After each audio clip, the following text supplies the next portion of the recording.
పిల్లలు స్కూల్స్కి వచ్చేది చదువుకోవడానికి, టీచర్లు వచ్చేది చదువు చెప్పడానికి అంటున్నారు. కానీ ఏం జరుగుతుంది? అలా జరగటం లేదనేదే మీ ఆందోళన? అది మెయిన్‌గా గత 7, 8 సంవత్సరాలు, 10 సంవత్సరాలుగా విద్యారంగంలో ఉపాధ్యాయుల పాత్ర గణనీయంగా మారుతూ వస్తూ ఉంది. మనం చదువుకునే రోజుల్లో ఉపాధ్యాయుడంటే క్లాస్‌కొచ్చి పాఠాలు చెప్పడం, పరీక్షలు పెట్టడం, మార్కులు వేయటం, ఇది తప్ప వేరే డ్యూటీ ఉపాధ్యాయుడికి లేదు. హ్మ్. అయితే సమయానుకూలంగా కొన్ని కార్యక్రమాలు పాఠశాలలో జరుగుతూ ఉన్నాయి. మధ్యాహ్న భోజన కార్యక్రమం పెట్టారు. అది మంచి కార్యక్రమం. ఎందుకంటే బడుగు బలహీన వర్గాల పిల్లలు ఈ రోజు మన దగ్గర చదువుతూ ఉన్నారు. ఆ మధ్యాహ్న భోజన పథకం ఎంటర్ అయిన తర్వాత మొట్టమొదటిగా మాకు నాన్ టీచింగ్ యాక్టివిటీ మొదలైంది.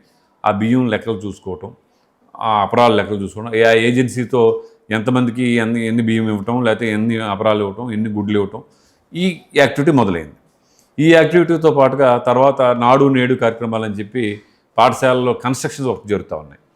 కన్స్ట్రక్షన్ వర్క్లో కూడా అర్ధరాత్రి వచ్చి సిమెంట్ వచ్చిన దింపుకోవాలా, అర్ధరాత్రి వచ్చి మెటల్ వచ్చిన దింపుకోవాలా, అర్ధరాత్రి వచ్చి ఇసుక వచ్చిన దింపుకోవాలా, ఐరన్కి సంబంధించి దింపుకోవాలా, ఆ అకౌంట్ మెయింటైన్ చేయాలి. ఇవన్నీ కూడా ఉపాధ్యాయుడికి నెమ్మదిగా ఆ వర్క్ ఎండర్స్ అయింది.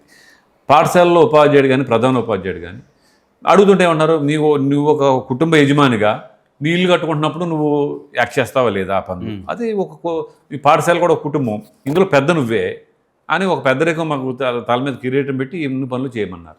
నెమ్మదిగా ఆ వర్క్ మొదలైంది. వాటితో పాటుగా ప్రతిదీ కూడా టెక్నాలజీ పెరిగిన తర్వాత ఫ్రీ అవ్వాలండి. ఎవరైనా సరే, ఏ వ్యక్తి అయినా సరే, ఏ సమాజం అయినా సరే టెక్నాలజీ పెరిగిన తర్వాత ఫ్రీ అయిపోవాలి.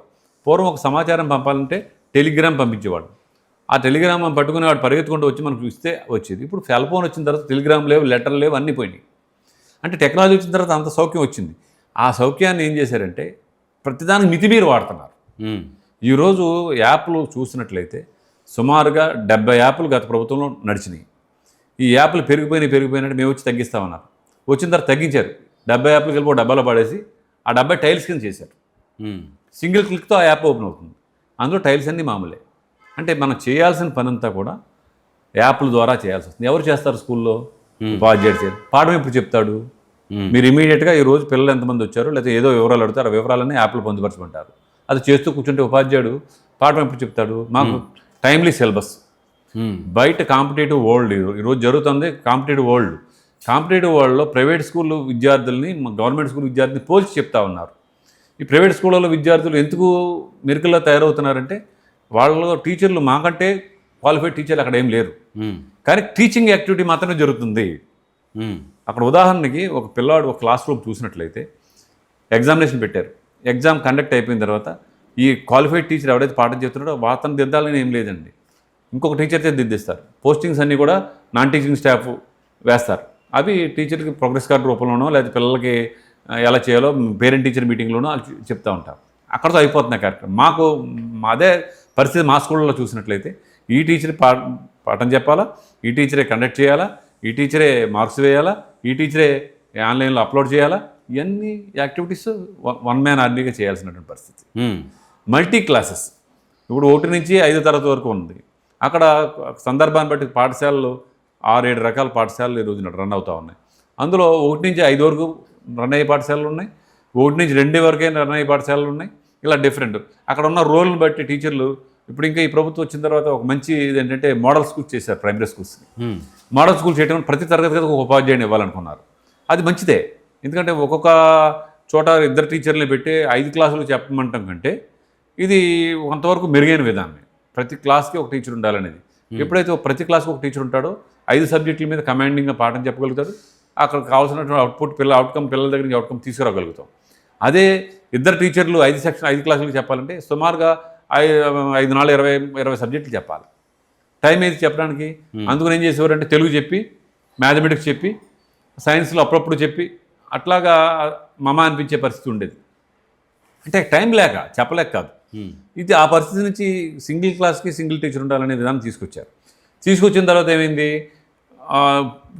ఉపాధ్యాయులు కొరత కనిపించింది. డిఎస్సి వచ్చే వరకు వెయిట్ చేయమన్నారు.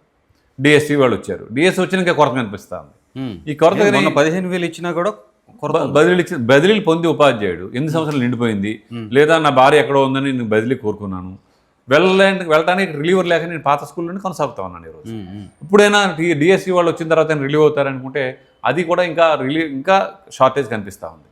ఈ షార్టేజ్ మేమేమంటామంటే 1998 క్వాలిఫైడ్ టీచర్స్ ఉన్నారు, వాళ్ళు సుమారుగా 1500 మంది స్పెషల్ డిఎస్సి చేస్తూ ఉంటున్నారుగా. డిఎస్సి మరలా మార్చికి వేసి జూన్ నాటికి రిక్రూట్ చేస్తారు. మీన్ వైల్ మరి ఈ అక్టోబర్ నుంచి జూన్ దాకా ఉన్న పరిస్థితి ఏంటంటే ఆ పిల్లవాడికి ఈ టీచర్ ఏమో రిలీవ్ అవ్వడం లేదు, కుటుంబం దగ్గరికి వెళ్ళడానికి లేదు, ఈ టీచర్ మనస్ఫూర్తిగా పాఠం చెప్పి ఫోకస్ చేయడానికి అవకాశం లేదు ఇక్కడ టీచర్కి. అట్లాగే పిల్లవాడికి ఏమో టీచర్ కొరత ఉంది ఇక్కడ. ఇవన్నీ ఓవర్కమ్ అవ్వాలంటే తప్పనిసరి గ్యాప్ అరేంజ్మెంట్ అనేది చేయాలి.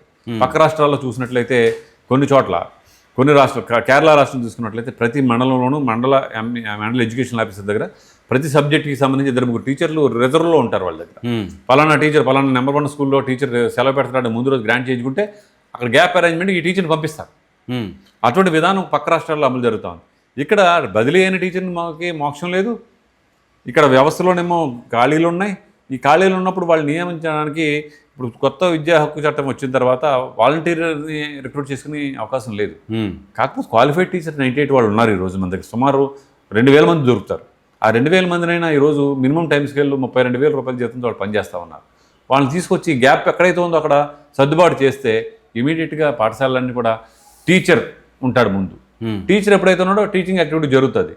మేము కోరేది ఏంటంటే బోధనేతర కార్యక్రమాలు ఈ యాప్లన్నీ రద్దు చేయండి. కేవలం వీరికి విసిగి వేసారి మొన్న పోరుబాటులో మేము తీసుకున్న నిర్ణయం ఏమిటంటే ఈ బోధనేతర కార్యక్రమాలను రద్దు చేయమని అడిగినా కానీ ఏ ప్రభుత్వం కూడా వచ్చిన తర్వాత పెంచుతామో పోతున్నారు తప్ప తగ్గించట్లేదు. కాబట్టి మేము ఈ పోరుబాటు కార్యక్రమం మేము ఏం చేసామంటే టీచర్ రావగానే టీచర్ అటెండెన్స్ వేయాలి, టీచర్ అటెండెన్స్ వేస్తాం. పిల్లలు అటెండెన్స్ వేయాలి, మ్యాండేటరీగా అది వేస్తాం. తర్వాత మిడ్ డే మీల్ ఎంతమంది పిల్లలు ఉన్నారు, ఎంతమంది ఈరోజు భోజనం తీసుకుంటాం అంతవరకు ఓకే. చేసిన తర్వాత మేము క్లాస్ రూమ్కి వెళ్ళిపోతాం. ఇంకా సెల్ ఫోన్ ఉపయోగించాల్సిన అవసరం ఏముందండి మాకు? సెల్ ఫోన్ తీసుకుని అక్కడ పాడేసేసి మేము ఉదయం 9:30 దగ్గర నుంచి అరగంటలో ఇవన్నీ అయిపోతాయి. 9 మళ్ళీ 15 గంటలు అయిపోతాయి. అయిపోయిన తర్వాత అక్కడి నుంచి సాయంత్రం 4 గంటల వరకు పాఠం చెప్పుకొని ఇస్తే ఇంక ఏ విధంగా విద్యాశక్తి అంటే మార్నింగ్ 1 అవర్, ఈవినింగ్ 1 అవర్ పనిచేయమంటున్నారు. ఈ పరిస్థితి ఎందుకు వచ్చిందని మార్నింగ్ బ్యాక్వర్డ్ పిల్లలకి మార్నింగ్ 1 అవర్, ఈవినింగ్ 1 అవర్ కష్టపడితే వాళ్ళని మంచిగా తీసుకురావాలండి. ఓకే, అది నైతిక బాధ్యత. మనం జీతం తీసుకుంటున్నందుకు ఈ సమాజాన్ని ఉద్ధరించాలంటే తప్పనిసరిగా విద్యార్థులు క్వాలిటీ పెంచాలని చెప్పి మార్నింగ్ మీరు ఇచ్చిన షెడ్యూల్ కాకుండా ఉదయం 8 గంటలకు వచ్చి సాయంత్రం 5 గంటల వరకు ఉండాలనేటువంటి పరిస్థితి ఎందుకు వచ్చిందండి ఈరోజు? దానికి కారణం బోధన జరగకపోవటం వల్లే కదా పిల్లవాడు వెనుకబాటు అనేది ఎందుకు గురుగుతున్నాడు. కాబట్టి మేము అడిగేది ఏంటంటే మీరు ఒక ఇంప్లిమెంట్ చేయండి. మీరు అనుకున్న యాప్లన్నీ ఒక 6 నెలల పాటు యాప్లు మీరు కూడా మేము ఎందుకు బాగా వాళ్ళు ఎందుకు అంటున్నారో ఆలోచిద్దామని చెప్పి మేము విద్యాశాఖ మంత్రి గారిని కోరేది ఒకటే.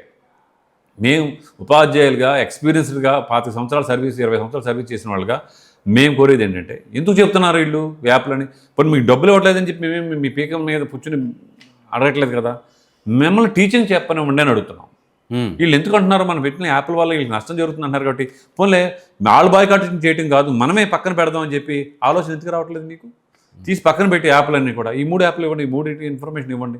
కాదు ఈ యాప్లు మాకు డాష్ బోర్డ్ మీద ఏ రోజు ఆ రోజు ఇన్ఫర్మేషన్ వచ్చేయాలనుకుంటే చాలా సింపుల్గా చేయొచ్చు.